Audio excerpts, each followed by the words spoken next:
guys, it's Sophie from Most Magical Guides here, and it's now mere days until I go to Disneyland Paris. So I thought I would do a little video on what the entry requirements are to enter France and return back to the UK. The travel advice updated last month, so I thought I would do a little video about what the current requirements are if you're travelling between France and the UK.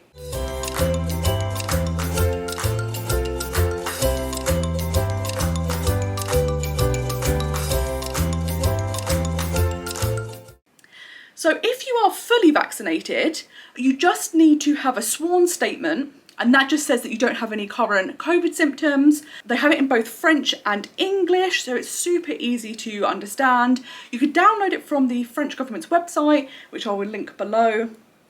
I've downloaded mine and I've printed it out, so I'm ready to fill it out on the day that I travel and then just provide it to border control when I enter France. The only other requirement is that you have your vaccination proof, and you can get that either on the NHS app or with the NHS letter.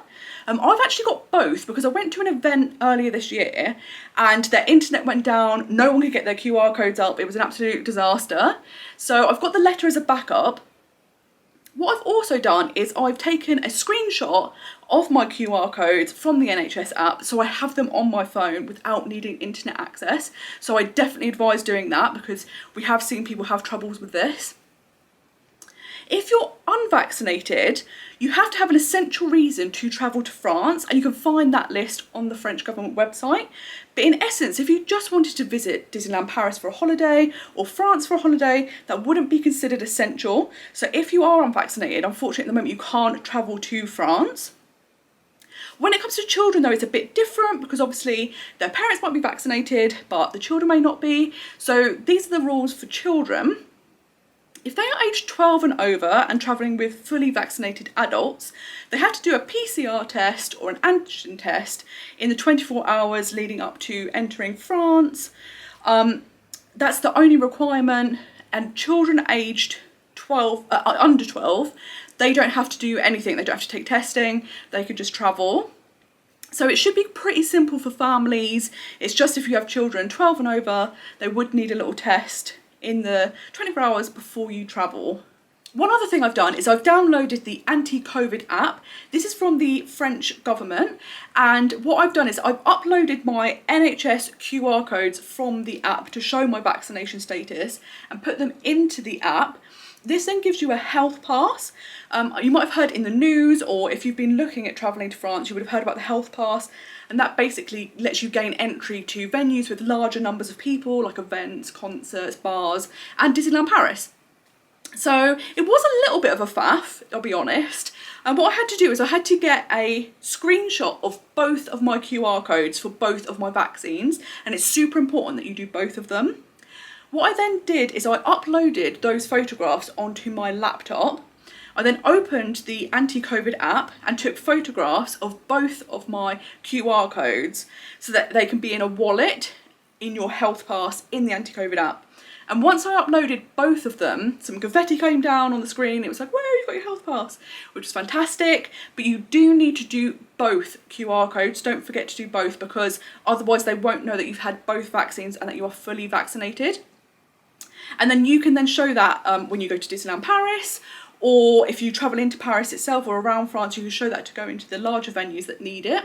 To return back to the UK, it's pretty simple. You don't have to do testing in France anymore. Disneyland did have a testing site at Disney itself, but you no longer need to use that, so that's fantastic news. You also don't need to do a PCR test on your return. Instead, you can do the cheaper antigen test.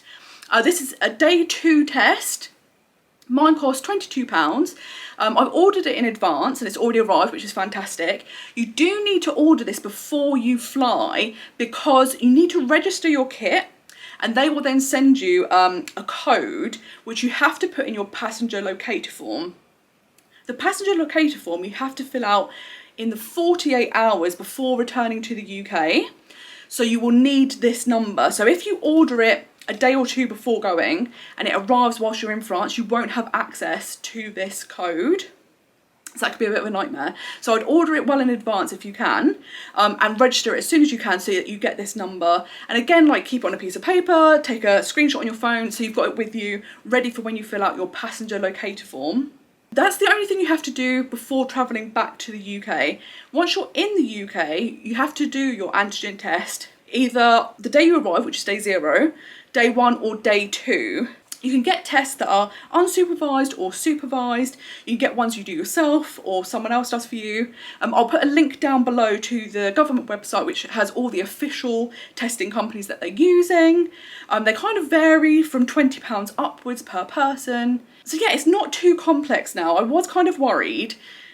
I was thinking, oh my God, there's gonna be so much to think about. What am I gonna do? I think I'm a bit nervous for the fact that I hope I've done everything correctly.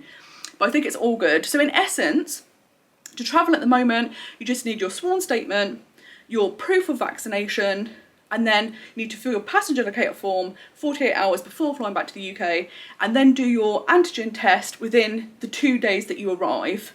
So it shouldn't actually be too complex. It's much cheaper now that you don't have to have the PCR tests, which is fantastic. And children, whether they're vaccinated or not, if they're travelling with adults who are vaccinated, it's a lot simpler. Just if they're 12 and over, they have to have a test. If they're under 12, they don't. So it should be quite simple. I hope it's all, fingers crossed, I've got it all sorted out and prepared. So now I just can't wait to go. It is mere days. The clock is counting down and it's gonna be fantastic. So I hope this video was helpful. If you are going to France soon, let me know how you're finding the process. Has the testing put you off going? Are you worried about like children and their vaccination status? Let me know in the comments below. I'm gonna be having loads of Disneyland Paris vlogs coming up very, very soon. So make sure you click like and subscribe so you can be notified of all of them as they come out. And I hope you have a most magical day.